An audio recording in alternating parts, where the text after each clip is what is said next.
Today's video, we're going to expose hidden campground secrets. I have camped at well over 100 campsites, and I'm here to let you know what they don't always tell you. From overloaded septic systems, improper site drainage, outdated electrical systems, tree hazards, water contamination issues, and the bonus issue that I didn't even know was an issue until recently. I've been camping for years, and I'm here to expose what campgrounds don't want you to know. My name is Shane with MapBound, and let's dive in. We're in Indiana at the historic Adams Mill Covered Bridge, and today I thought we'd go on a little walk on one of their trails. When RVers leave black tank valves open, this causes multiple issues. One of them that you don't want is the poop pyramid. Basically, a pyramid forms in your black tank, which makes it almost impossible for water to flush out everything you don't want smelling of your RV. With the black valve open, this is a constant dump. Poop pyramid is the opposite of what you want, and solids won't get flushed out properly. Frequent or synchronized dumping, like Sunday morning's exits, can overwhelm the campground septic, especially older ones or smaller campgrounds. Septic systems rely on bacteria to break down waste. Overuse of harsh chemicals or dumping raw tank water into berths kills beneficial bacteria, making the septic system less effective. Stagnant waste and block venting can also lead to sewer flies, also known as drain flies, that can then infest nearby RVs or bathrooms.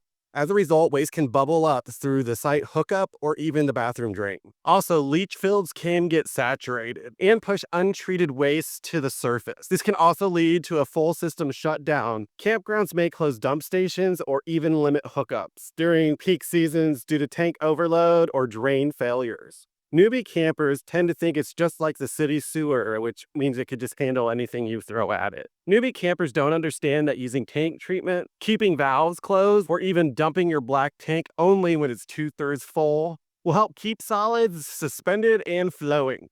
Most new RVers don't understand that they're part of a shared ecosystem. What you dump today can affect somebody's weekend tomorrow. And some pro tips to make sure you're not one of those campers: always keep your black tank closed until it's ready to dump, or at least 2/3 full. Use enzyme-based treatment to help break down waste and preserve campground septic health. Avoid dumping at rush hour, usually between 8 a.m. or 11 a.m., or major days like Sunday mornings or holiday. Leave a comment below if any of these issues happen to you. Many campground sites are built with level gravel pads with compacted clay and poor drainage planning.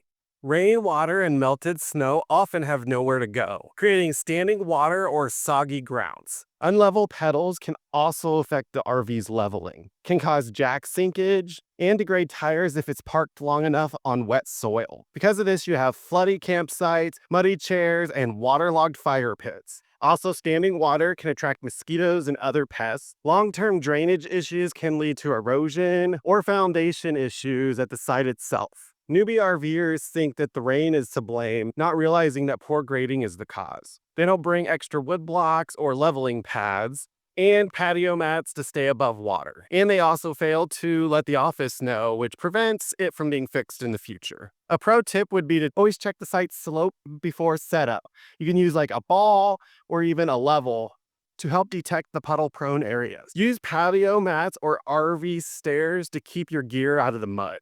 And when you're reserving your site, ask for a higher elevation, especially during the rainy season. Older campgrounds were built on 20 amp or 30 amp. They were definitely not built for these mega rigs with multiple AC units, microwaves, nor the induction cooktops. Overloaded power pedestals can trip breakers and can cause voltage drops that can actually destroy your RV's appliance. Inadequate grounding or shared circuits can create shocking hazards or even start a fire. As a result, air conditionings can fail, fridges shut down, or breakers can constantly trip. Safety issues can emerge, especially with improperly wired or do-it-yourself hookup boxes. Now, I actually once stayed at a campground in Earl Park that actually banned everyone from using their AC units because they didn't have the power applied to support all the campers that weekend. So if you definitely have to have that power, you better double check that campground before you go. Sensitive electronics can burn out due to low voltages or surge. Most newbie campers think that it's their rig's fault and not the campground itself. most of which don't use a voltage monitoring device or a surge protector. I would. I mean, it's only in the tens of thousands of dollar investment.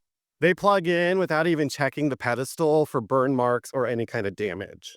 And the pros always use a surge protector with a electrical management system. They also test voltage before they plug in using a voltmeter or inline monitor. And they also make sure they notify staff if a pedestal looks damaged or underpowered.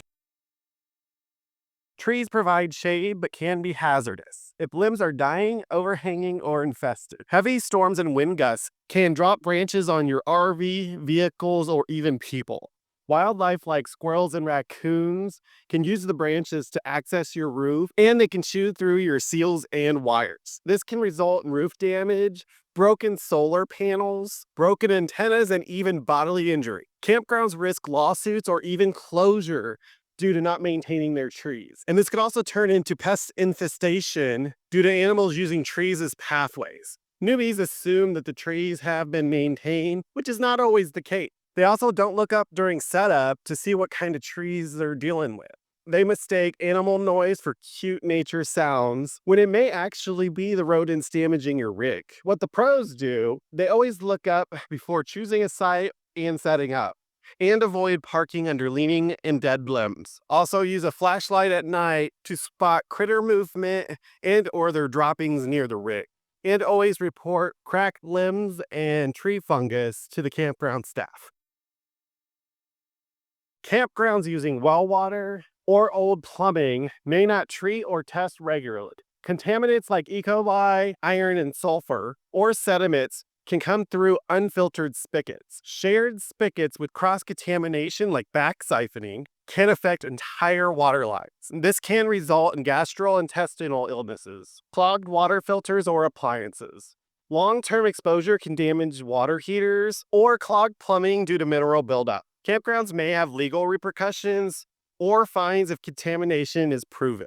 Newbies trust that any spigot is safe and drink from any line. They don't use inline water filters, water regulators, or test strips. They miss boil issues and don't realize that campground water is not always potable. Pros use high-quality water filters and pressure regulators on every trip. And they always ask if the water is well, municipal, or treated. If the water smells odd or is cloudy, don't drink it and inform management immediately.